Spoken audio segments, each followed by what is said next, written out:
Hello guys and welcome to module number 13 which will entail Python for cybersecurity and ethical hacking. I hope you will enjoy this and we are going to look at four subsections. Number one, we'll look at network scanning using SCAPI library. Number two, we are going to look at packet sniffing and interception. Number three, we are going to look at password cracking with brute force scripting. And finally, number four, we're going to look at web application security testing vulnerabilities. So let us head to VS Code. Hello guys and welcome to module number 13 which entails Python for cybersecurity and ethical hacking. The use of Python in cybersecurity and ethical hacking has grown significantly over the past few decades, or I can just be specific to 2 decades due to the language simplicity, flexibility, and powerful libraries. Let us have a brief history. So in early 2000s, Python began gaining popularity for scripting and automation in system and administration.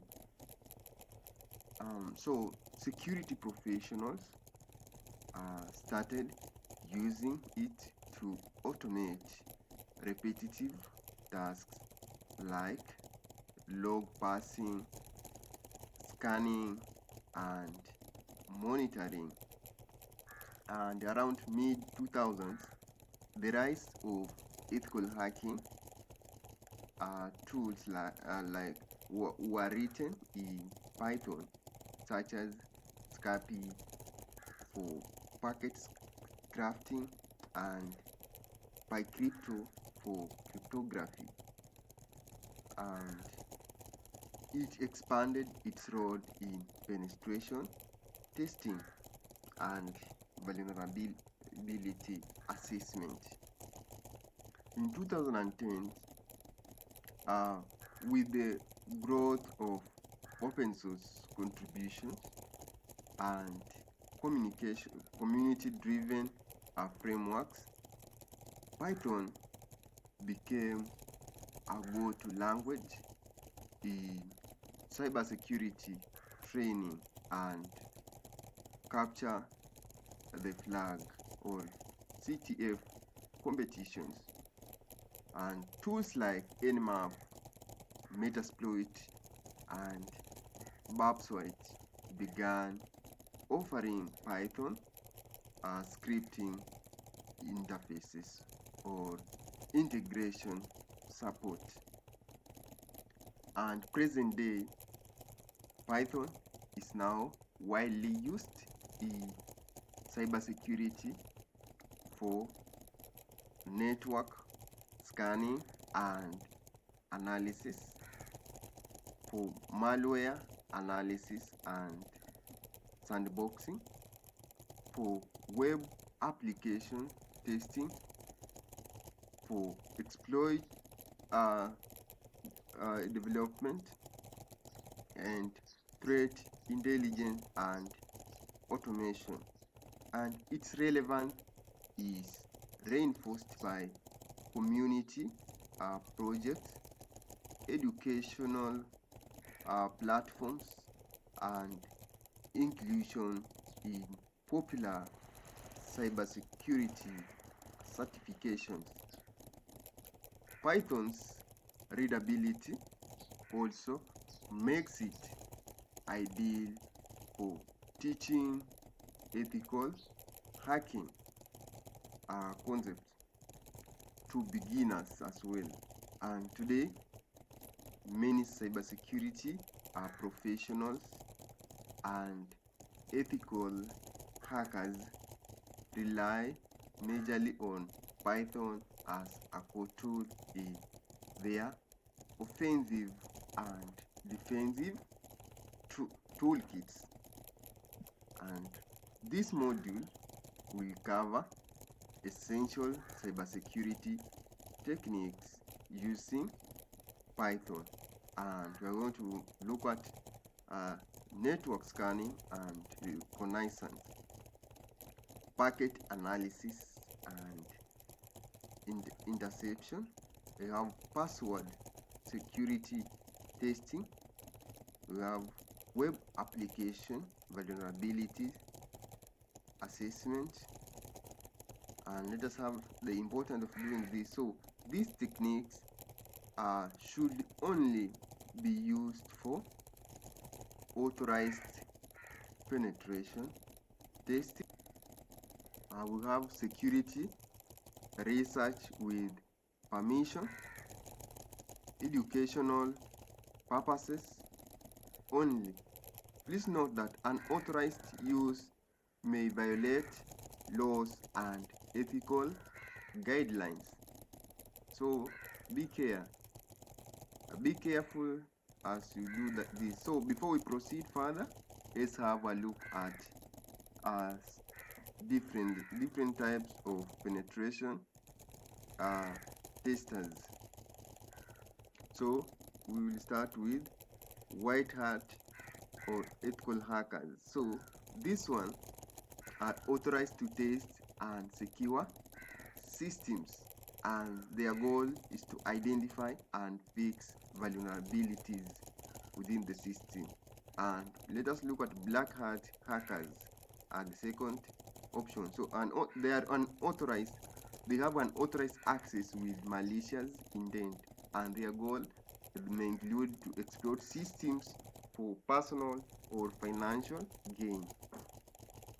And number 3, we have gray hat hackers, and they operate between legal and illegal boundaries. They are controversial in a way, and their goal is to expose flaws without malicious intent, but often without permission. And number 4, you can look at red team. They are offensive security professionals simulating real-world attacks, and their goal is to test detection and response of blue teams. And now let us look at blue team. So they are a defensive security team, and their goal is simply to detect, respond to, and mitigate intrusions within the system. And purple team follows. They bridge the gap between red and blue teams, and the goal is to enhance cooperation and knowledge sharing. And now Python, how Python is used in this. So let us make it Pythonic, how Python is used in ethical hacking. So for example, white hat, which are simply ethical hacking techniques. Some tool building include like writing Python scripts to automate scanning, enumeration, and vulnerability checks.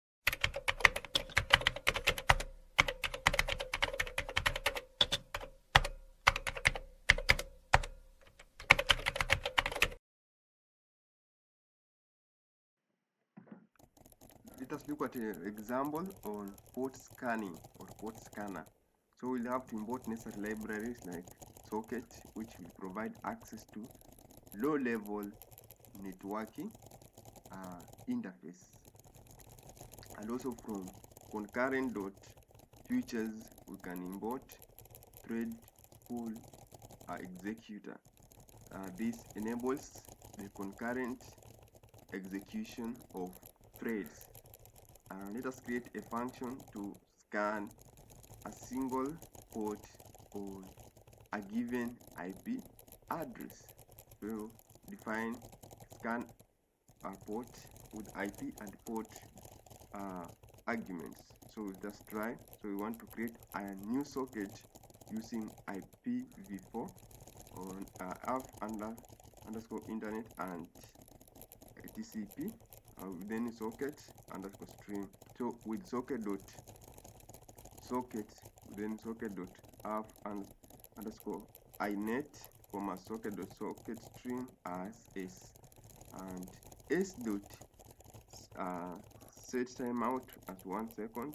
So we want to set timeout of 1 second for the connection attempt, and we want the result to be stored into result.connect underscore eggs with IP and port parameters. So we want to try to connect to the given IP and port in short. And if the result is equal to 0, so this one means that if the connection succeeds,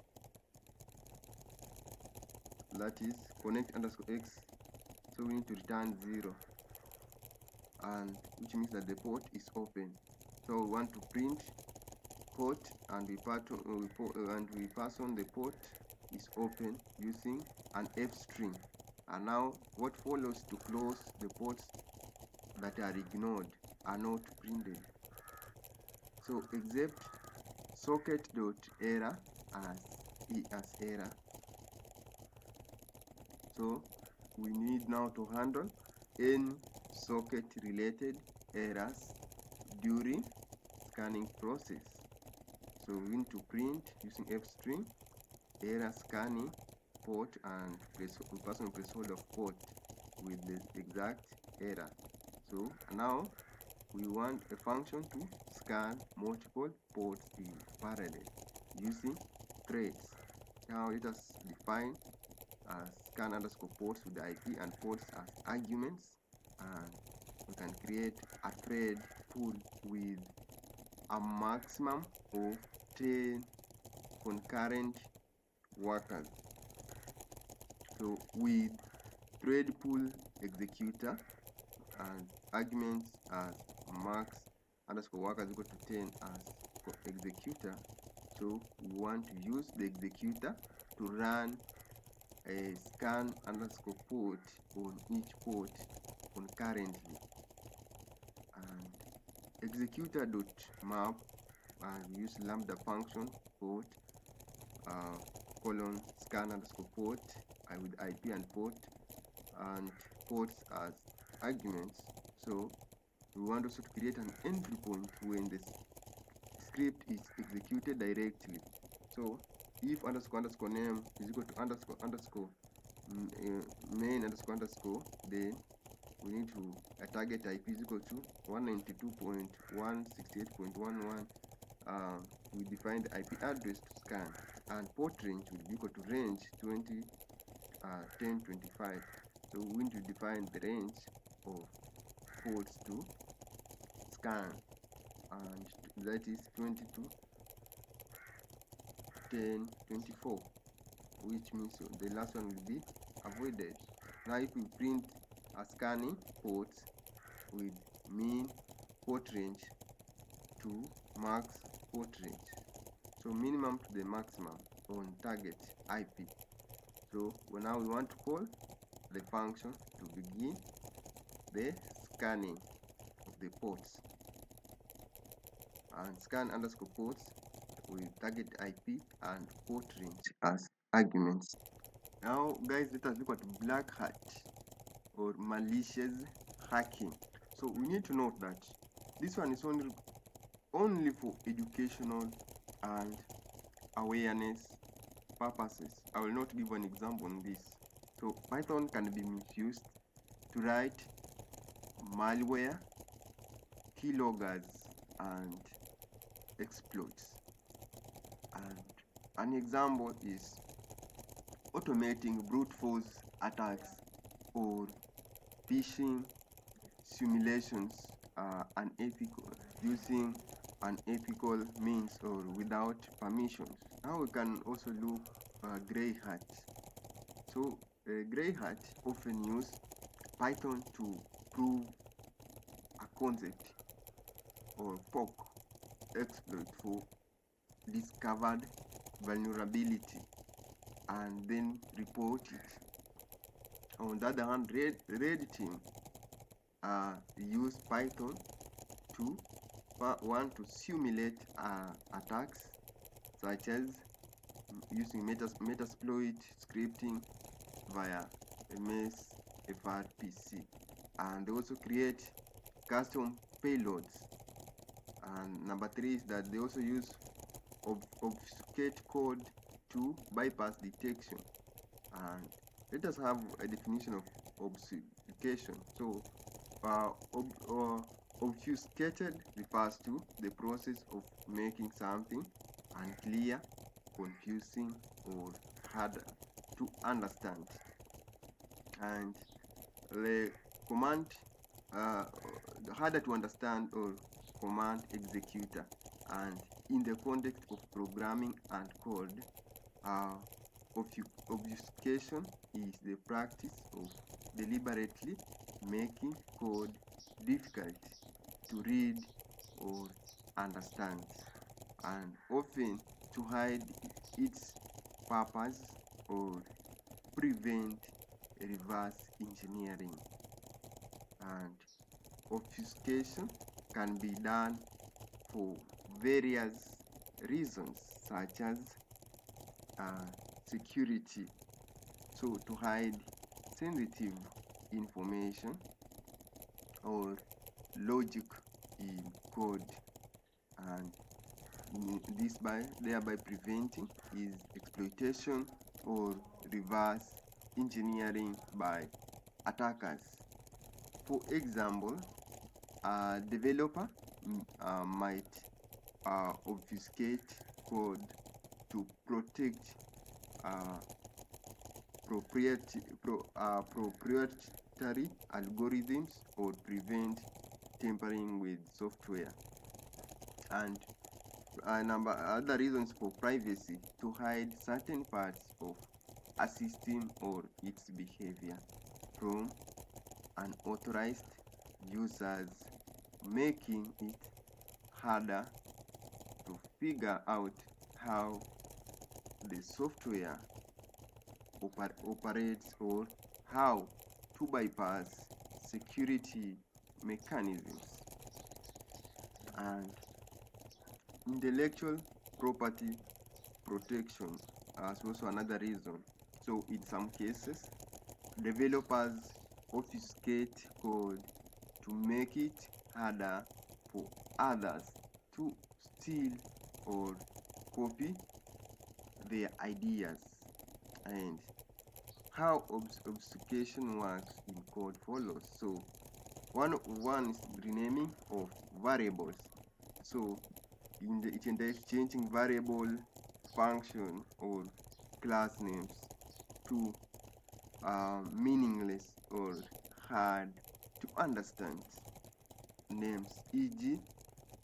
A1, TMP, or function 123.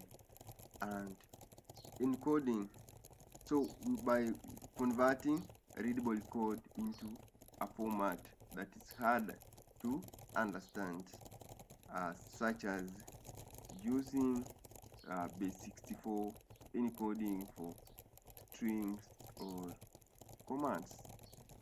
And they also do what you call code rearrangement, so changing the structure or flow of the code without altering its original functionality, now making it even harder to follow.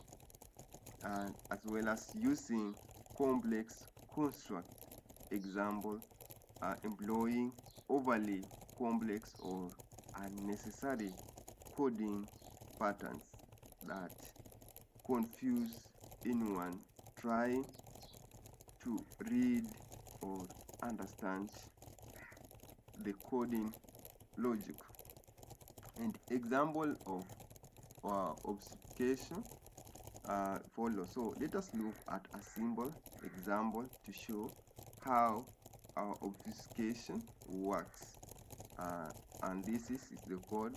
So before obfuscation, we want to define a greet, a name with the name parameter or argument. We return hello plus name, and if we print greet, for example, we pass on the Porter as the name, and it would be hello Porter. After obfuscation, you say def like f1 we pass on a and then we return hello plus a.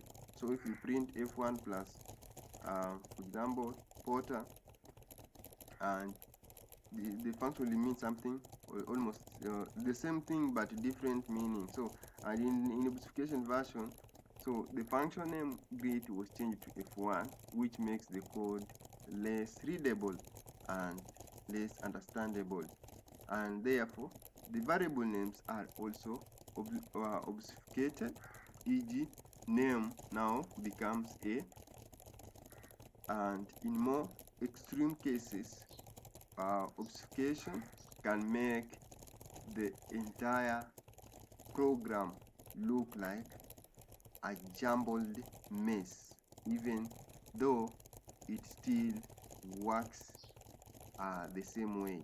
And why is obfuscation considered risk?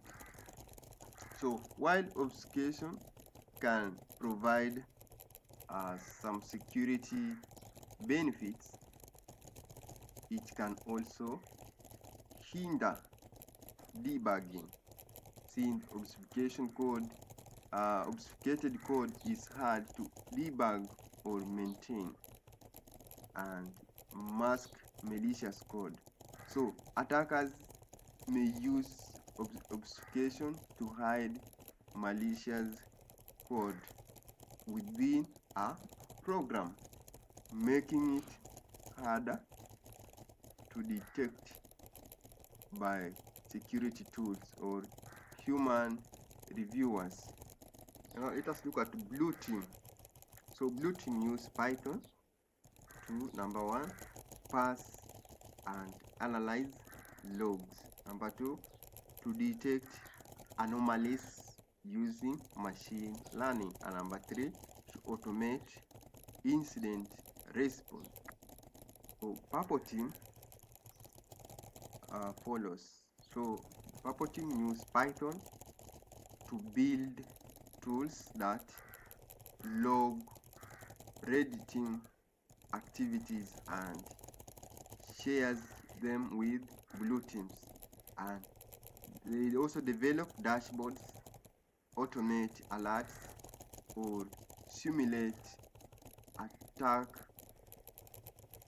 and also defend scenarios. Let us look at some of the popular Python libraries for penetration testing. And we have a library, we have its use case. So we start with the Scapy. So Scapy is used in packet crafting and sniffing.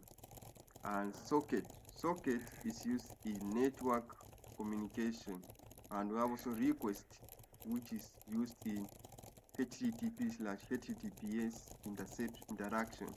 And Nmap on the other hand is used in interfacing with Nmap tool, and PWN tools that are used in exploit development, and Paramico on the other hand also using SSH automation. I have beautiful soap which are used in web scraping using open source gathering, and PyShark are used in packet capture analysis.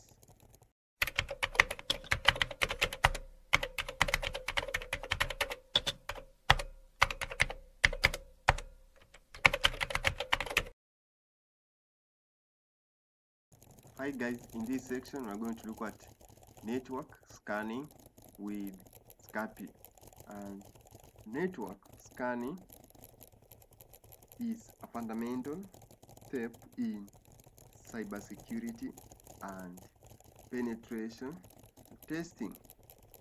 It involves probing a network to discover active hosts, that is devices that are connected to the network, also open ports and available services, as well as operating system types and versions, and network topology and device roles.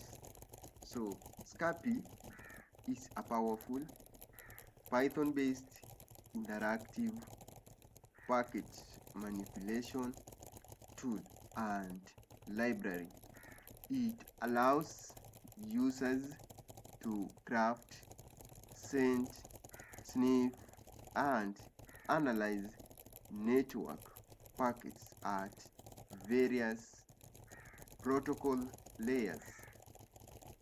And some key use cases of SCAPI for network scanning include host discovery by identifying which IP address are active on a local or remote network, as well as you can look at example include sending ICMP echo request using ping to detect live hosts, and it can also use in port scanning by checking which TCP or UDP ports are open on a target device.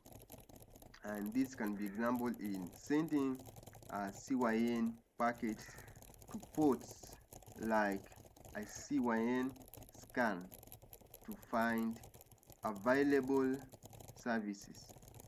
And again, they can also be used in service fingerprinting by analyzing responses to determine what type of service is running on an open port, such as SSH, HTTP, or DNS, and also helps build a network map of potentially vulnerable services. And you can also look at trace route functionality. So trace route, or they trace the route packets take to reach a host, revealing intermediate routers and possible bottlenecks or filters. And custom packet crafting. So SCAPI allows full control over packet headers and payloads, making it ideal for crafting malformed or test-specific packets during penetration testing or protocol research. Let us look at installation of SCAPI. So we need to use pip install SCAPI, and you need to download and install WinPubCap. So we need to define ARP scan with the target network as argument. So this one will perform ARP scan to discover live hosts on a network, and it will return a list of IP MAC addresses in tuple for discovered devices. Now from scapi.all we need to import ERP, ether, SRP, which we have to import the required SCAPI classes or functions for ERP and Ethernet frames, as well as to send and receive at layer 2. Now what follows to create an ARP request targeting the specified network, such as 192.168.1.0/24 and ARP underscore request equal to ARP with the target network argument. Now we want to create an Ethernet frame with broadcast MAC address as a destination. So ether underscore frame would be equal to ether with destination is equal to this one, and we need now to combine the Ethernet frame and ERP request to form the complete packet. So packet is equal to ether underscore frame slash or divide by ARP request. So, and again, what follows to send the packet and wait for the response. And we want only to keep the answered packets. So answered is equal to SRP with packet timeout as 2 and verbose equal to false and argument. So, and we now what follows to initialize an empty list to store discovered IP with MAC address pairs, and devices is equals to an empty list as we said. And now what for is to loop through all answered responses. So for sent, received in answered responses in this case, so we want again to append the IP address and MAC address of the responding device back to the list. So devices dot append, and we pass on the received dot PSRC and received dot HWSCRC as arguments. Again, now we want to return the list of all discovered. We're returning the list of discovered devices. So return and devices.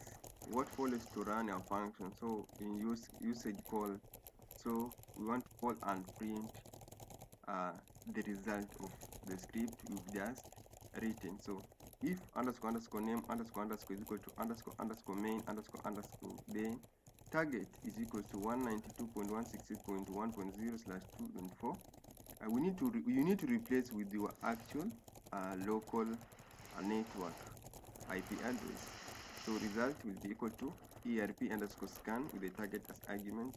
And now this one will force us to run the ERP scan. So we need to print now the discovered devices.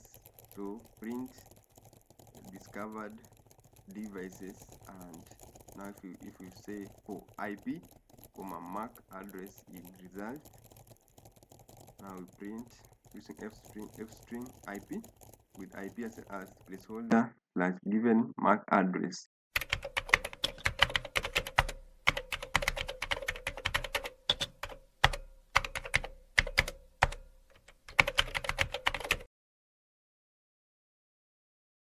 In section 2, we want to look at packet sniffing and interception. So a packet is simply the basic unit of data that is transmitted over a network. So when you send or receive data, like loading a web page, sending a message to your friends or elsewhere, or streaming a video like on YouTube, that data is broken into smaller chunks called packets before being transmitted across the internet or local network. So let us look at the structure of a packet. Each packet has header which contains control information such as source IP address, that is where it is coming from, destination or IP address where it is going, and protocol used, e.g. TCP, UDP, among others, and packet number, which is useful for reassembling the message, and payload, which is the actual data being sent, e.g. part of a file or a piece of an email, among others, and trailer, which is optional, and this may include error checking information like checksum to verify data integrity. And example is everyday use. So if you send a 5 MB image over WhatsApp, for example, it gets broken into many packets, and each packet may be about 1.5 bytes or 1,500 bytes depending on the protocol, and they may travel along different paths across the internet before being reassembled at the recipient's phone. And why packets matter in networking. So number one is that they are helping efficiency. So it's easier to route small pieces through busy networks. And number two is that they are reliable. So those packets can be resent without resending the entire file. And for security reasons, so you can analyze packets to detect intrusions or data leaks. And packet sniffing and interception involve capturing data packets as they travel across a network, and this technique is widely used in cybersecurity, network administration, and ethical hacking to monitor and analyze and diagnose network traffic. Packet analysis helps understand network traffic and identify number one, unencrypted data transmissions by examining packets. Analysts can detect sensitive information like usernames, passwords, or personal data being transmitted without encryption, which poses a serious security risk. And this is especially common in outdated or misconfigured systems. And we also help in suspicious network activity, such as sniffing tools can reveal abnormal patterns such as repeated connection attempts, unusual ports being used, or traffic from non-malicious IPs. These insights can help detect intrusion attempts, malware activity, or botnet communication. And it's also helpful in protocol vulnerabilities. By analyzing packets, helps identify weaknesses in network protocols, e.g. ARP, DNS, HTTP, among others, that could be exploited by attackers. So for example, ARP spoofing or DNS poisoning attacks can be detected by closely inspecting network traffic behavior. Guys, it's time to look at fancy definition terms that we've used but we've not defined them. ARP, in this case, it means address resolution protocol. So what it does, ARP or address resolution protocol translates IP addresses, that is logical identifiers, into MAC addresses, which is simply physical hardware identifiers within a local network. and why it matters. So when a device wants to send data on a local area network, e.g. from your laptop to your router, it needs to know the MAC address of the destination device, and ERP finds that for you.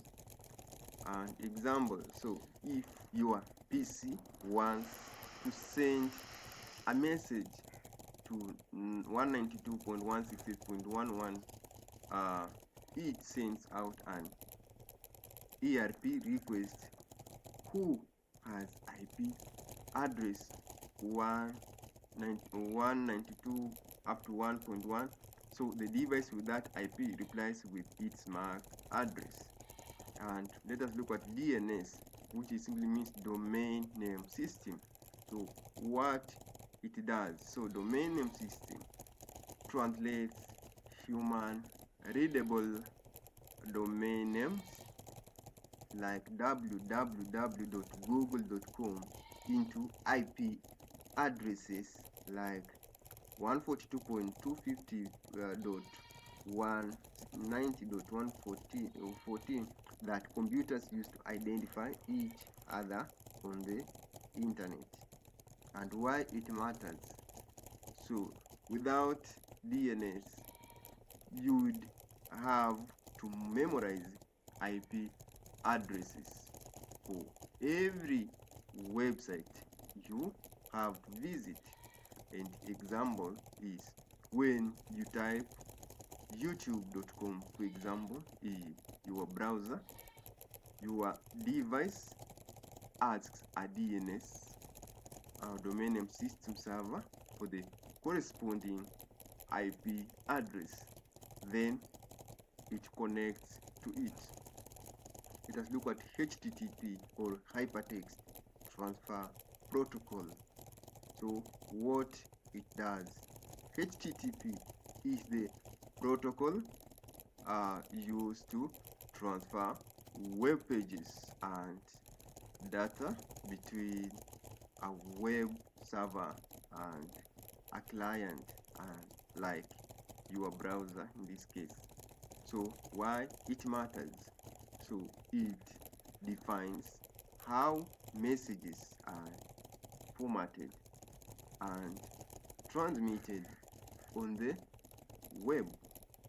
An example is that when you click a link or URL, your browser sends an HTTP GET request to the server, which replies with the requested HTML page.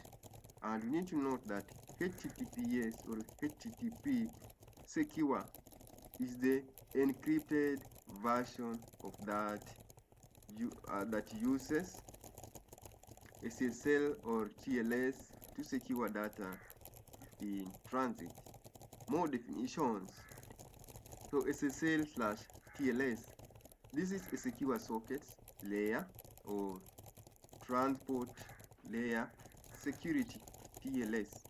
So SSL simply means secure socket layer, and TLS simply means transport layer security, are encrypted protocols that secure communication over a computer network, and especially the internet. So key purposes simply to protect data in transit between two systems, e.g. your browser and a website, ensuring one, confidentiality, so which means no one can read the data except the sender and the receiver, and for integrity purposes, so the data can't be changed or tampered with during transmission process, and authentication purposes. So only it verifies that you are communicating with the legitimate website, not an imposter. And let us look at relationships between SSL and TLS. So SSL is the older version, now considered outdated and insecure. TLS, on the other hand, is the modern, secure replacement for SSL. So when people say SSL today, they usually mean TLS, oftentimes without knowing what they're saying. And now how it works, simplified.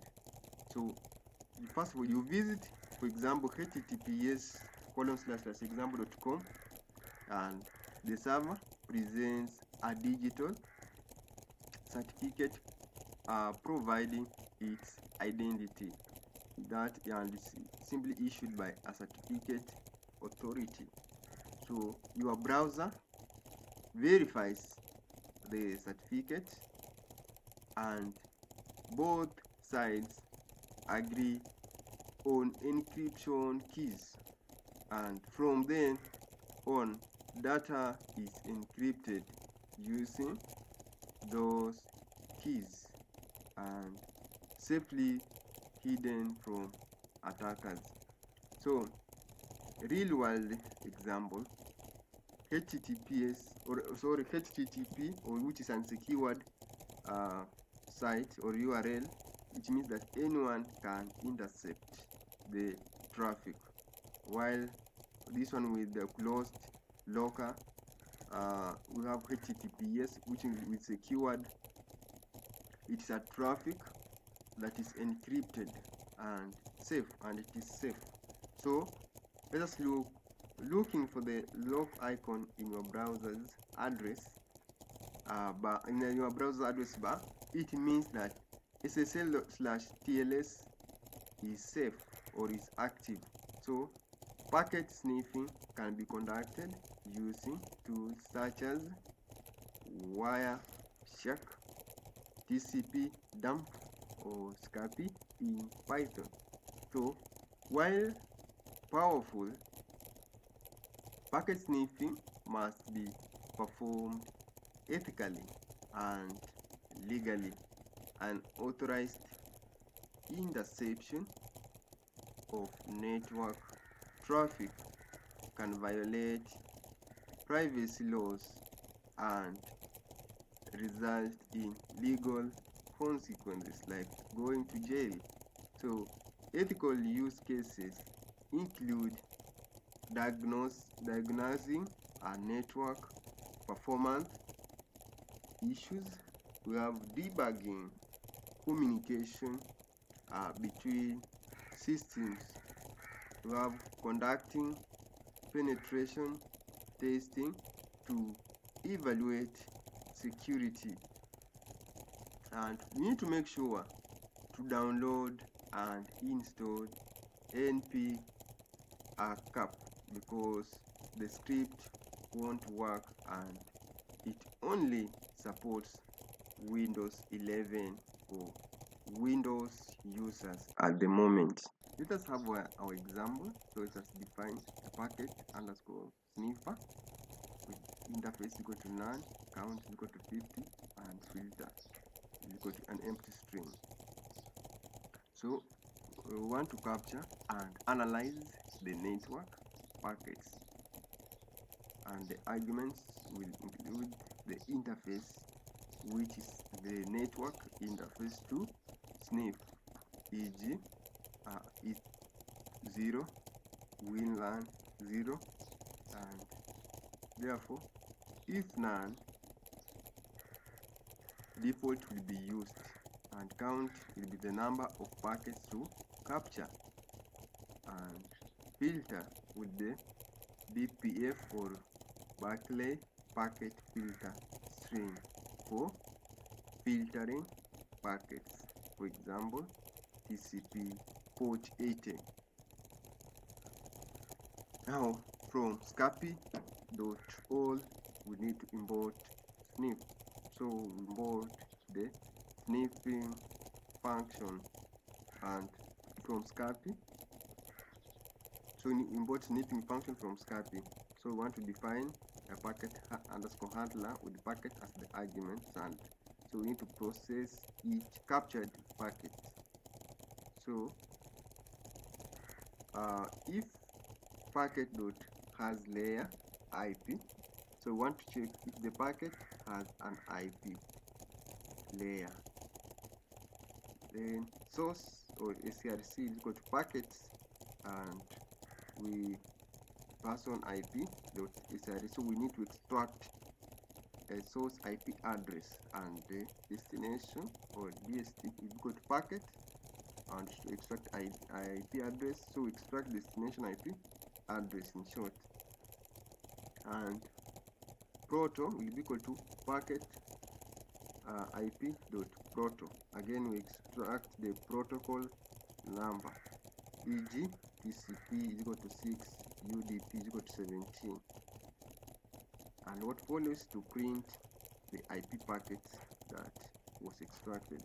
So with this listing protocol colon protocol, so we print the IP packet summary. So if packet dot has layer row, so we check if the packet has a row or payload layer. Now payload is equal to packet row dot load colon 50. So we want to extract the first 50 bytes of payload, and we can print using fstring payload and person placeholders payload. So we print the payload, and I believe you understand payload at this point.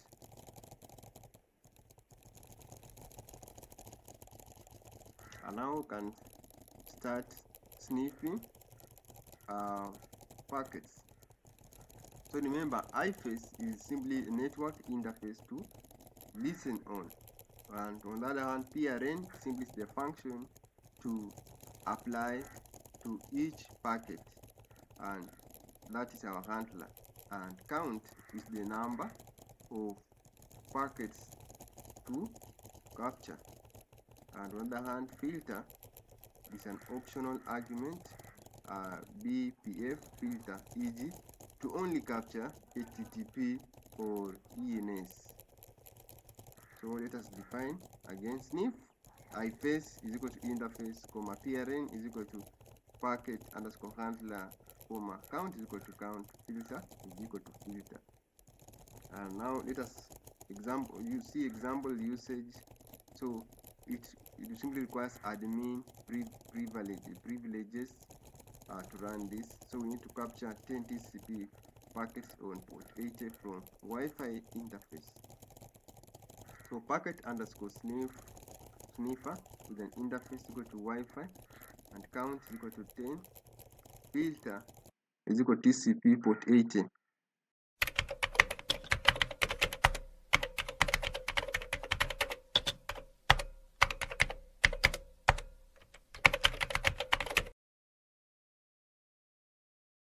Here's number 3. We are going to look at password security testing tools. So password testing helps evaluate password strength, policies, hash algorithm, vulnerabilities, and account lockout mechanisms. So we have some problem statements here. So in cybersecurity, password cracking is the process of recovering a password from data stored or transmitted in a system. And this example will demonstrate two basic methods. We will use brute force attack, which will try all possible combinations of characters and dictionary attack method, which will try common passwords from a word list. And these methods help illustrate how insecure or weak passwords can be guessed, especially when hashed with known algorithms like MD5 or SHA-256. This is a disclaimer that it's only for educational use only. The scripts are for learning and authorized testing purposes only. Please don't say that I showed you how to do the same. This is my disclaimer. Let us have a function define brute force attack and target hash carry set maximum length at 6. So this is simply a brute force password cracker for demonstration, and it will have the arguments as target hash, which we already defined. It simply would be the hash to match against the MD5 protocol, and carry set, which will be the characters to use in guesses, and max underscore length will be the maximum password length to try. And we need now to import the inter tools for generating the iter tool, for generating all combination of characters. So again, we also need to import hashlib for computing MD5 hash of guesses. So let us try all password lengths from 1 up to maximum length. So for length in range 1 from a maximum as arguments plus 1. So we want him to generate all possible combinations of characters of current length.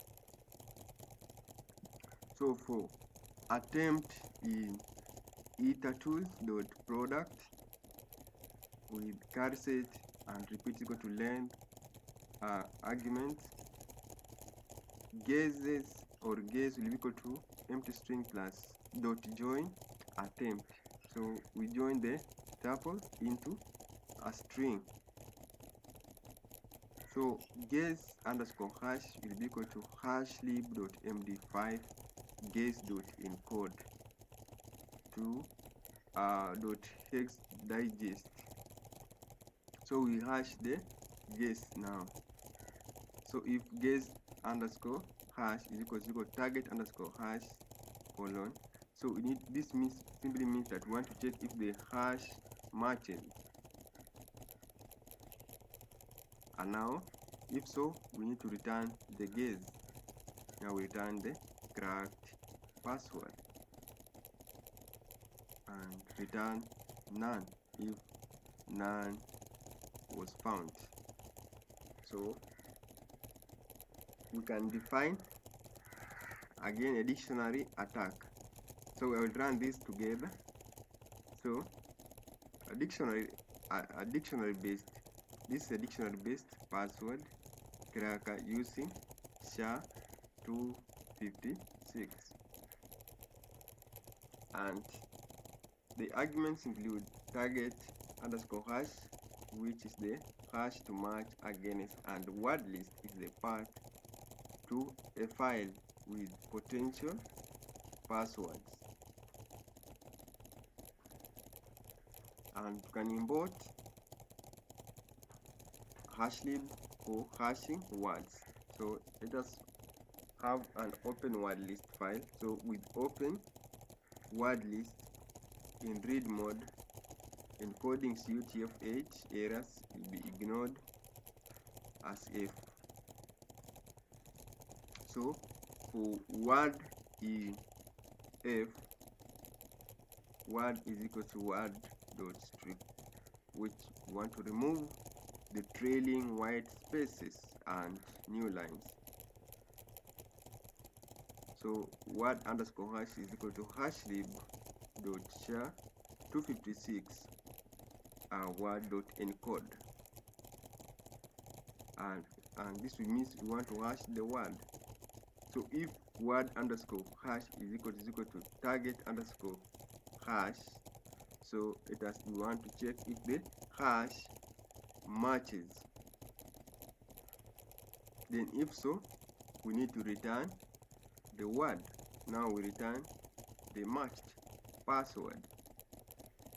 Else we need to return none, which means that we didn't succeed. Now we can test the brute force attack with no hash. So if underscore name underscore is equal to underscore main underscore, we need to import hashlib. So example ABC being hash using MD5 protocol. So plain text equal to ABC and paste hash will be equal to hashlib dot MD5. So this is plain code dot encode dot hex digest. So we need to try to brute force it using lowercase letters and up to length of 4.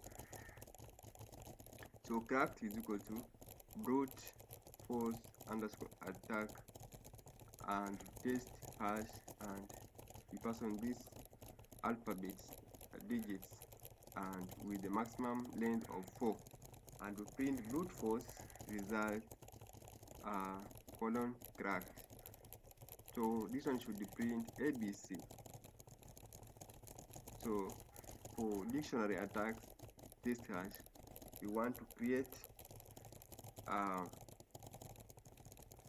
word list file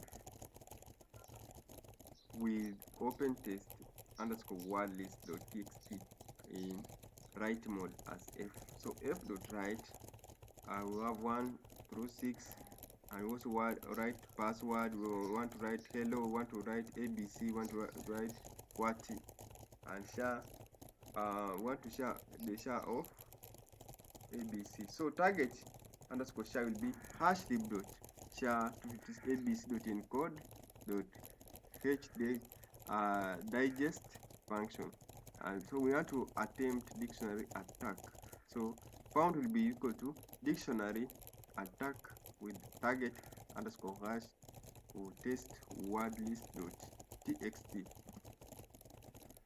So if we print the our dictionary attack result as found, the result should be printed as ABC. So if we print original colon ABC, we need to find that it was found. So I will run this code shortly. So let us have some key concepts here. MD5 versus share 256. So these are hashing algorithms, and they are one-way functions. MD5 is faster but insecure. Share 256 is more secure but slower. And iterator.product, they are used for generating all possible combinations of characters of a given length of password. And hashlib is a Python's standard library for hashing strings. Guys, it's time to run our script and check the output. Password.py and run. So we realize that we found the result. We cracked our stuff. So using a brute force result, we got ABC, and again using the dictionary attack, still we got the same result. So original was ABC, and the found or the attacked result was ABC. So that's how you can do it with both brute force and dictionary password attacks. We pause the video and go through these codes step by step as I have just documented them. So remember, use these things for education purposes only. If you use it unethically, you might find yourself being jailed by the security personnel or according to your country's laws.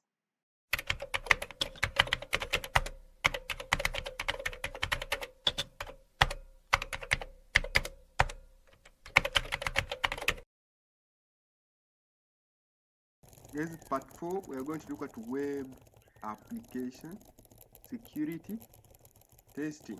Web application security testing involves evaluating a web application's architecture, configuration, and code base to detect and address vulnerabilities that could be exploited by attackers, and it is crucial step in development life cycle and part of responsible cybersecurity practices.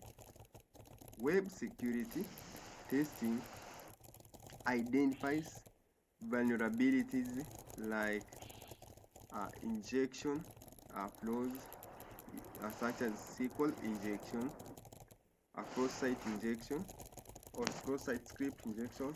So SQL injection or SQLite occurs when an sanitized user input is passed directly into a database query, allowing attackers to manipulate queries to gain unauthorized access or leak data. And cross-site scripting or XSS happens when an attacker injects malicious script into content that is delivered to other users, and these scripts can steal session cookies, perform actions on behalf of the user, or deface content. And now we have our broken authentication. So they also identify broken authentication such as weak or poorly implemented authentication mechanisms that can allow attackers to impersonate other users or gain administrative access. And this includes flaws in session management such as predictable tokens or exposed sessions ID, password policies, or multi-factor authentication setups. We have security misconfigurations, and this involves incorrect or insecure default settings, unnecessary features are enabled such as verbose errors, messages, outdated software versions, among others, or improper permission. Misconfigurations can provide attackers with a surface to probe or exploit the system. We also look at sensitive data exposure. So it helps in data such as passwords, credit cards, credit card numbers, or health records. Also should be properly encrypted during storage and transmission. So testing can help detect weak cryptographic protocols or the intentional exposure of such data through logs, URLs, or APIs. And we have cross-site request forgery, or CSRF. So CSRF tricks authenticated users into submitting unintended requests, like changing a password or transferring funds without their knowledge. And effective testing can identify missing cross-site forgery tokens or other protective measures. It also helps in identifying insecure APIs. So web applications often expose APIs that, if not properly secured, can allow unauthorized access, data leaks, or abuse. API testing checks for issues like missing rate limits, improper authentication, and excessive data exposure. And common tools used for web application security testing include OWASP, ZAP, that is Z-attack proxy. We have BAPSWITE, we have NICTO, among others.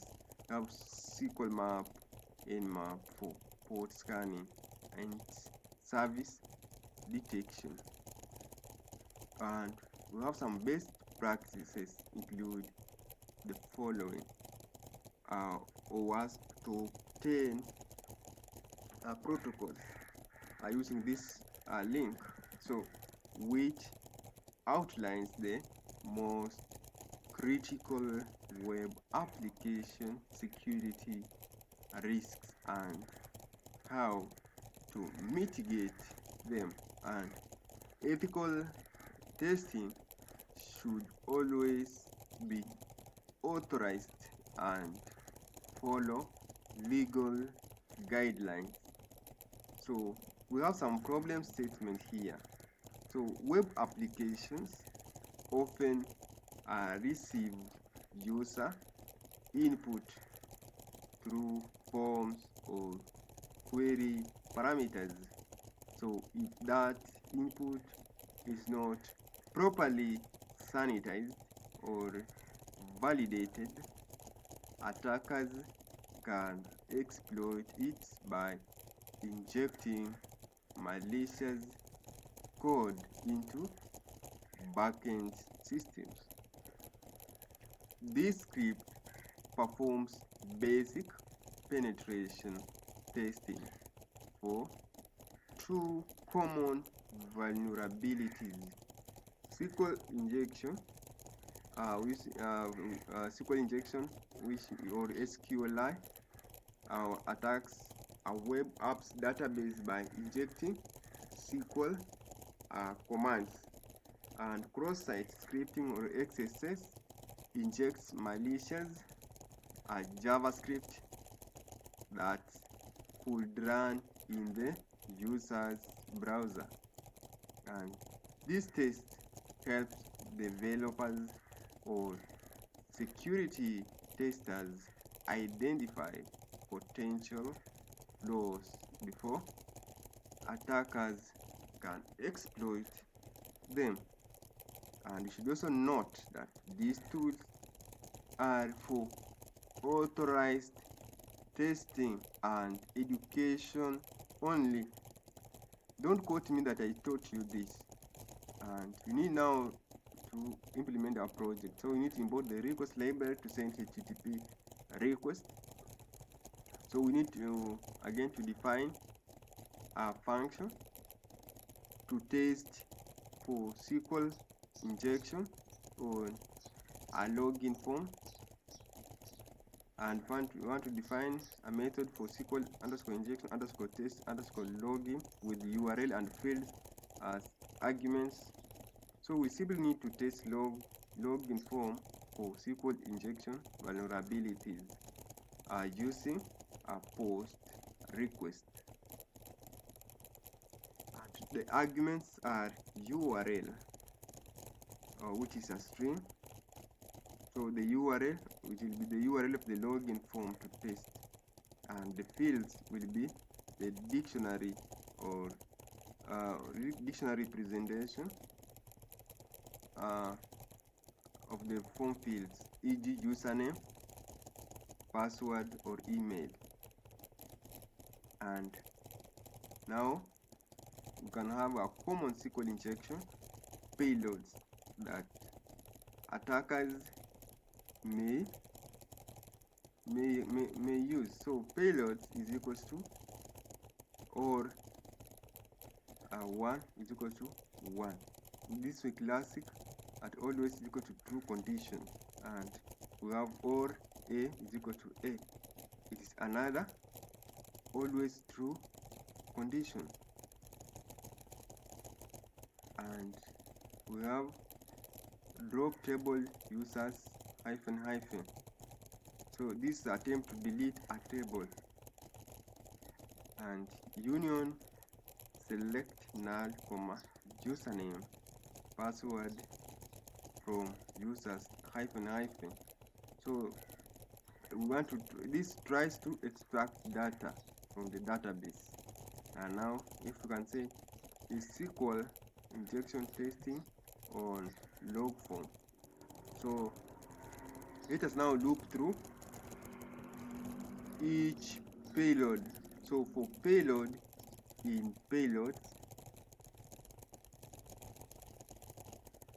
so we want to inject the same payload into every field, that is username and password, but you can change accordingly. So data is equal to k colon payload for k in fields.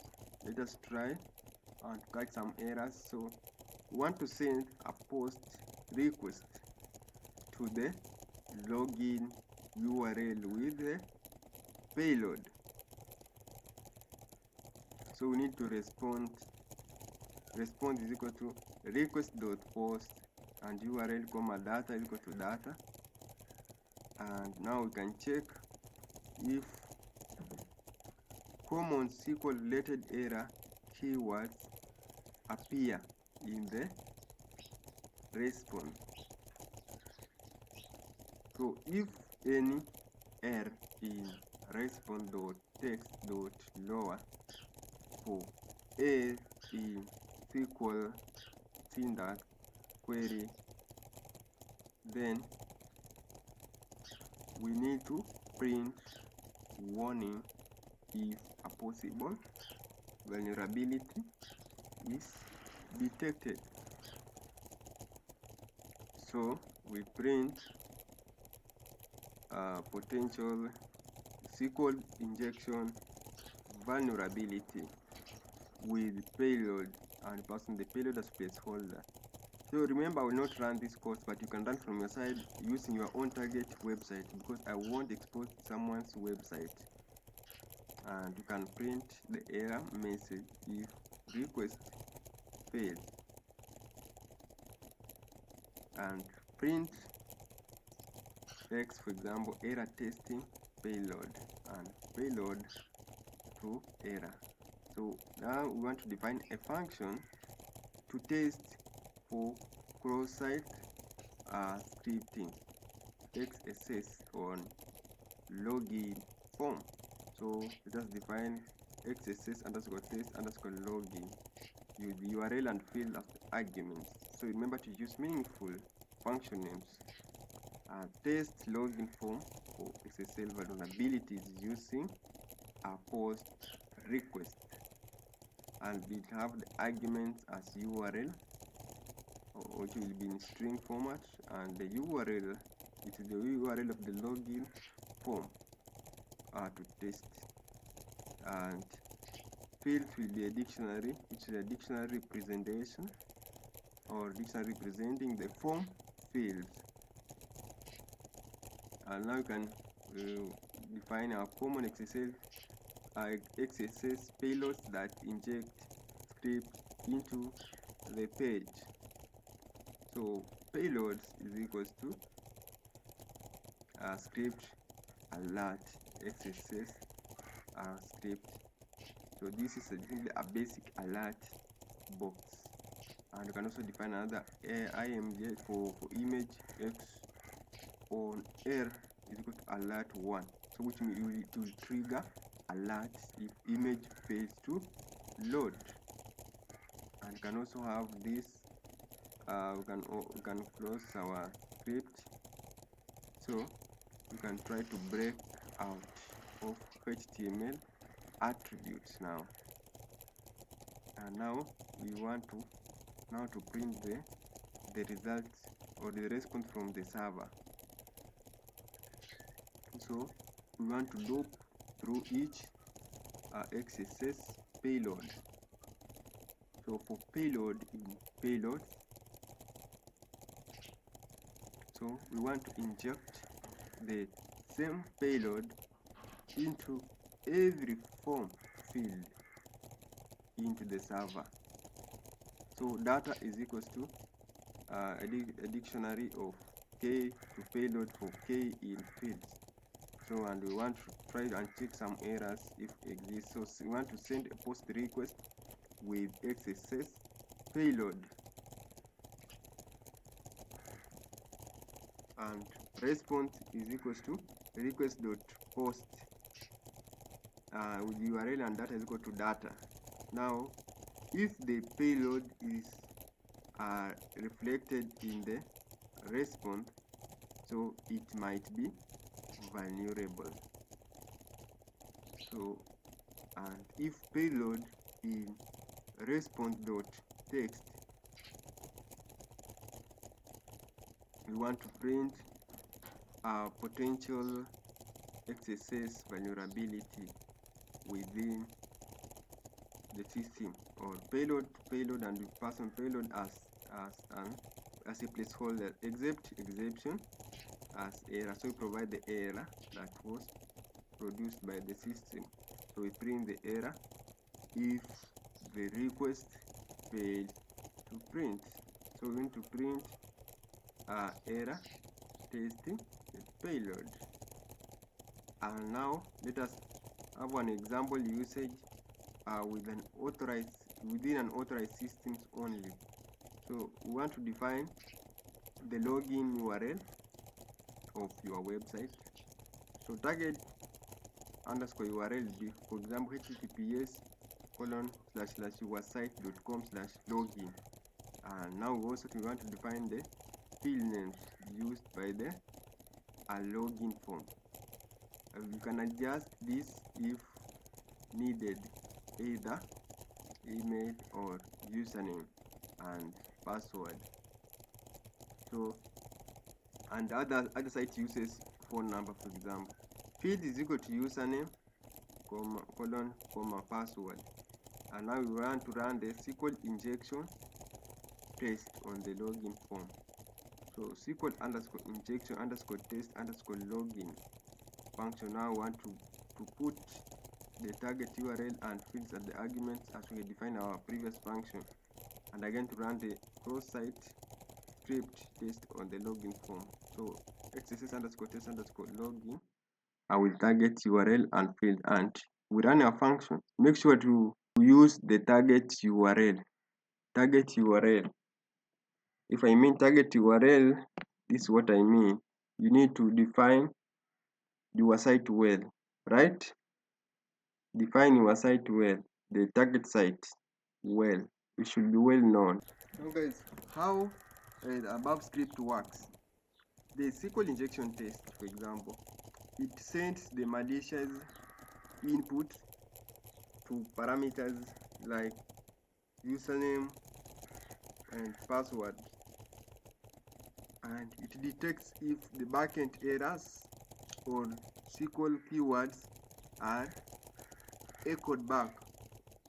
And XSS injection test, so it injects common JavaScript payloads, and it detects if the raw payload appears in the response, which might indicate it is not being sanitized. And let us have the summary of our module.